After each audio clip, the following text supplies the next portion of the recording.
Mateo Kapitulo 18.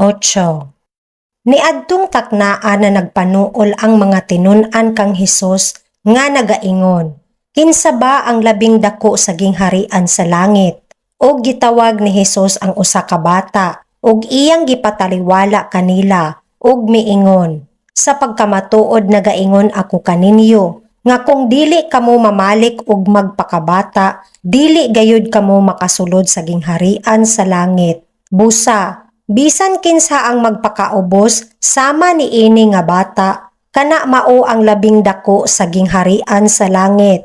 Ug bisan kinsa nga magadawat sa usa ka bata nga sama ni ini sa akong ngalan, kanako nagadawat. Apan bisan kinsa nga magapapangdol sa usa ni ini nga mga gagmay nga nagasalig kanako, maayo pa kaniya nga pagabitayan sa liog sa usa kadako nga galingang bato, ug nga igatunlod siya sa kahiladman sa dagat.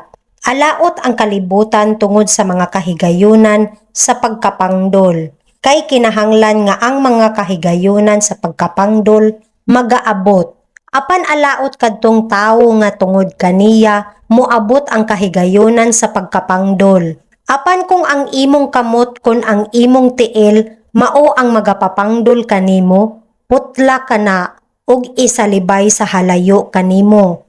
Labi pang maayo pa kanimo nga magasulod ka sa kinabuhi nga piang kun kimay, kaysa adunay duha ka kamot ug duha ka tiil nga igahulog sa kalayo nga walay katapusan. Ug kung ang imong mata mao ang makapapangdol kanimo, luska og isalibay sa halayo kanimo. Maayo pa kanimo nga magasulod ka sa kinabuhi nga usa lamang ang mata, kaysa adunay duha ka mata nga igahulog ka sa infierno sa kalayo. Magmatngon kamo nga dili kamo magtamay sa usa ni ining mga gagmay, kay nagaingon ako kaninyo, nga didto sa langit ang ilang mga manulunda nagatan-aw sa nawong sa akong amahan nga atoa sa langit.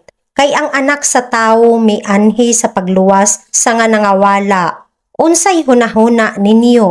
Kung usa ka tawo adunay usa ka gatos ka karnero, ug ang usa kanila mahisalaag, dili ba siya magabiya sa kasiyaman ug siyam? Ug moadto sa kabukiran ug mangita ni adtong nahisalaag.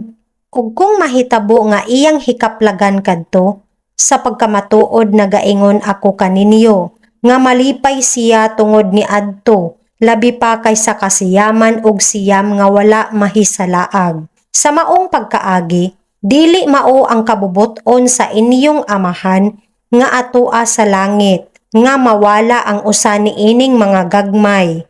Ug kung ang imong igsuong lalaki makasala bato kanimo, umadto ka ug ipaila kaniya ang iyang sayop sa taliwala kanimo ug kaniya lamang. Kung magpatalinghog siya kanimo, nalukmay mo ang imong igsuon.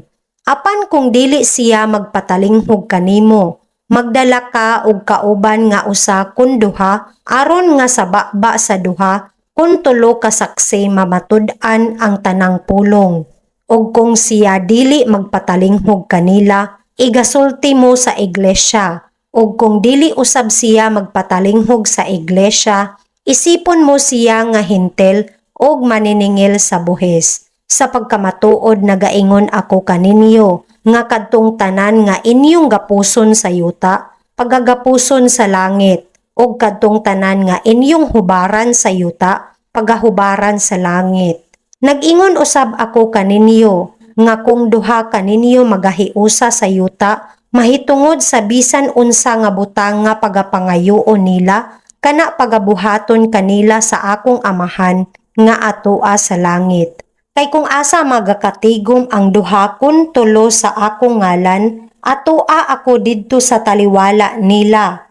Unya sa miduol kaniya si Pedro miingon, Ginoo, makapila ko ba pasaylua ang akong igsuon nga makasala batok kanako? Hangtod ba sa makapito? Si Hesus miingon kaniya, wala ako magaingon kanimo nga hangtod sa makapito, kundili hangtod sa kapituan kapito. Tungod ni ini, ang gingharian sa langit sama sa usa ka hari nga buot magpakighusay sa iyang mga ulipon. Ug sa misugod siya sa pagpakighusay, gipaatubang kaniya ang usa nga may utang kaniya nga napulo ka libo ka talanton. Apan sa wala siya'y ikabayad, ang iyang agalon nagsugo nga ibaligya siya, ug ang iyang asawa, ug ang iyang mga anak, ug ang tanang mga butang niya, ug pagabayran ang utang. Busa, ang ulipon mihapa ug nagpakiluoy kaniya nga nagaingon, Ginoo, angan-angana ako, ug ikaw pagabayaran ko sa tanan. Ug ang agalon ni adtong ulipon sa giabot og kaluoy, gibuhian siya og gipasaylo ang utang.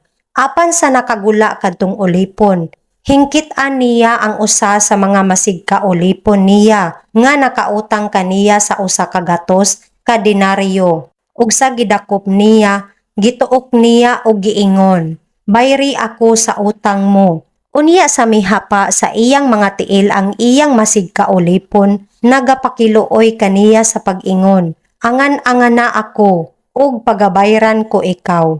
Apan wala siya mobuot, kundili miadto og gisulod niya kini sa bilangguan hangtod nga makabayad sa utang.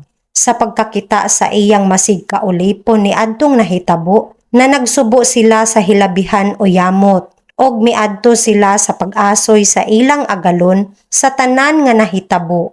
Unya gitawag siya sa iyang agalon og nag-ingon kini kaniya, dautan nga ulipon, tanan kadto nga utang gipasaylo ko kanimo, kay nagapakiluoy ka kanako.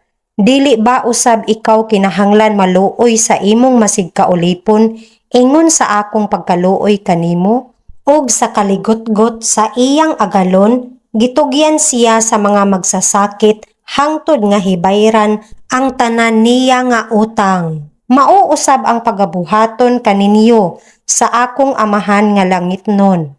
Kung sa inyong kasing-kasing nga tagsa-tagsa, dili kamo magapasaylo sa inyong mga igsuon.